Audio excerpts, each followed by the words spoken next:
ನನ್ನನ್ನು ಹೈಕಮಾಂಡ್ ಕರೆಸಿದ್ರು. ಇವತ್ತು ನನ್ನ ಅಭಿಪ್ರಾಯವನ್ನು ಕೇಳಿದ್ದಾರೆ. ಅಭಿಪ್ರಾಯ ಕೇಳಿದಂಥ ಸಂದರ್ಭದಲ್ಲಿ ನಾನು ಮೊದಲು ನಿಮಗೆಲ್ಲ ಏನು ಹೇಳಿಕೆ ಕೊಟ್ಟಿದ್ದೆ ಅದಕ್ಕೆ ಬದ್ಧವಾಗಿದ್ದೇನೆ. ನನಗೆ ಒಂದು ಬದಲಾವಣೆ ಬೇಕು. ನಮ್ಮೆಲ್ಲರಿಗೂ ಕೂಡ ಮುಂದೆ ಕಾಂಗ್ರೆಸ್ ಪಕ್ಷ ಮತ್ತೆ ಅಧಿಕಾರಕ್ಕೆ ಬರಬೇಕು.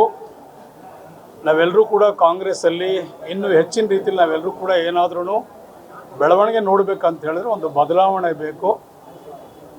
ಸೊ ಶಿವಕುಮಾರ್ ಅವರು ಸಾಕಷ್ಟು ರೀತಿಯಲ್ಲಿ ಹೋರಾಟ ಮಾಡಿದ್ದಾರೆ, ಸಂಘಟನೆ ಮಾಡಿದ್ದಾರೆ.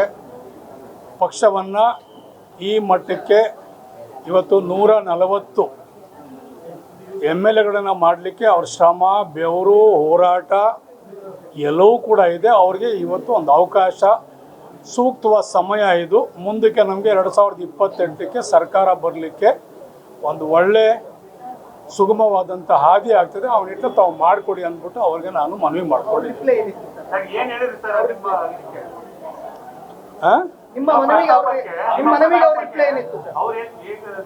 ಮಾಡ್ತೀವಿ, ನೀವೆಲ್ಲರೂ ಹಿಂಗೆಲ್ಲನೂ ಮೀಡಿಯಾದಲ್ಲಿ ಮಾತಾಡಬಾರ್ದು ಅಂತ ಹೇಳ್ತಾರೆ. ಮಾತಾಡಬೇಕಾಗ್ತದೆ, ನಾವು ಹೇಳ್ತೀವಿ. ನಮ್ಮ ಜಿಲ್ಲೆಯವರು ತಾವು ಕೂಡ ಗಮನಿಸಿದ್ದೀರಿ, ಅವ್ರ ಜೊತೆಲಿ ತಾವು ಕೂಡ ಕೆಲಸ ಮಾಡಿದ್ದೀರಿ, ಸ್ವಾತಂತ್ರ್ಯ ನಡಿಗೆ ನೋಡಿದ್ದೀರಿ, ಮೇಕೆದಾಟು ಹೋರಾಟ ನೋಡಿದ್ದೀರಿ, ಭಾರತ್ ಜೋಡೋ ನೋಡಿದ್ದೀರಿ, ಆರೋಗ್ಯ ಹಸ್ತ ನೋಡಿದ್ದೀರಿ. ಅವ್ರಿಗೆ ನೀವು PCC ಅಧ್ಯಕ್ಷರು ಮಾಡಿದಂಥ ಸಂದರ್ಭದಲ್ಲಿ ಎಷ್ಟು ನಂಬರ್ ಇತ್ತು ಅದನ್ನು ನೋಡಿದ್ದೀರಿ.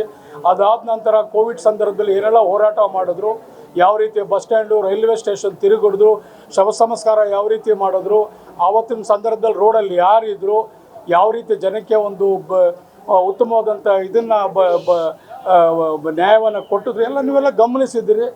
ಸೊ ಆ ಒಂದು ನಿಟ್ಟಿನಲ್ಲಿ ನಾವಿವತ್ತು ನಿಮಗೆ ಒಂದು ಬದಲಾವಣೆ ಕೇಳ್ತಾ ಇದ್ದೀವಿ. ನಾವು ಸಿದ್ದರಾಮಯ್ಯನವರ ಭಾಳ ಆತ್ಮೀಯರು, ನಾವೆಲ್ಲರೂ ಕೂಡ ಅವ್ರಿಗೂ ಅವಕಾಶ ಕೊಟ್ಟಿದ್ದೀವಿ. ಮೊದಲು 5 ವರ್ಷ ಇದ್ದರು, ಈಗೂ 2.5 ವರ್ಷ ಇದ್ದರು.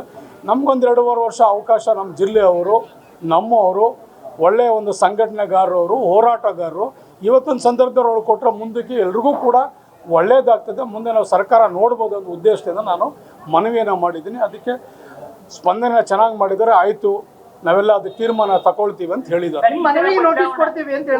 ಮನವಿಗಲ್ಲ, ಪದೇ ಪದೇ ನಾವೆಲ್ಲರೂ ಕೂಡ ಈ ರೀತಿ ನಾವೆಲ್ಲರೂ ಕೂಡ ಪಕ್ಷದಲ್ಲಿ ಭಿನ್ನಾಭಿಪ್ರಾಯ ಮಾಡಬಾರ್ದು ಅಂತ ಹೇಳಿದ್ರು.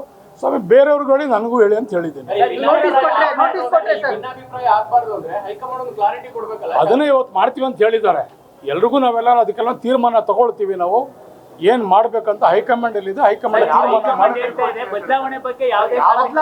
ನೋಡಿ, ನನಗೆ ಆಶಾ ಭಾವನೆ ಇದೆ. ಅವರು ಮಾತಾಡಿದಂಥ ರೀತಿ ನೀತಿ ನೋಡಿದ್ರೆ ನಮಗೆ 200% ಬದಲಾವಣೆ ಮಾಡಿ ಒಂದು ಸೂಕ್ತವಾದಂಥ ನ್ಯಾಯ ನಮಗೆಲ್ಲರೂ ಕೂಡ ಕೊಡ್ತಾರೆ ಅಂತ ಹೇಳಿ ಆಶ್ವಾಸ ಇದೆ.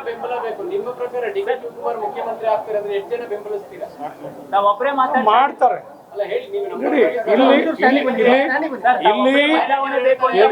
ನೋಡಿ, ಕೇಳಿ ನೋಡಿ, ಶಿವಕುಮಾರ್ ಅವ್ರಿಗೆ ಸಾಕಷ್ಟು ಬೆಂಬಲ, ಶಾಸಕರ ಬೆಂಬಲನೂ ಇದೆ, ಹೈಕಮಾಂಡ್ ಬೆಂಬಲನೂ ಇದೆ, ಅವ್ರಿಗೆ ಆ ಶಕ್ತಿನೂ ಇದೆ. ಆ ಒಂದು ಬೇಕಾದಷ್ಟು ರೀತಿಯಲ್ಲಿ ಅವ್ರ ಕ್ವಾಲಿಟಿ ಎಲ್ಲ ರೀತಿಯಲ್ಲೂ ಕೂಡ ಅವರೆಲ್ಲರೂ ಕೂಡ ಶಕ್ತರಾಗಿದ್ದಾರೆ ಅಂತ ಹೇಳಬಲ್ಲೆ ನಾನು.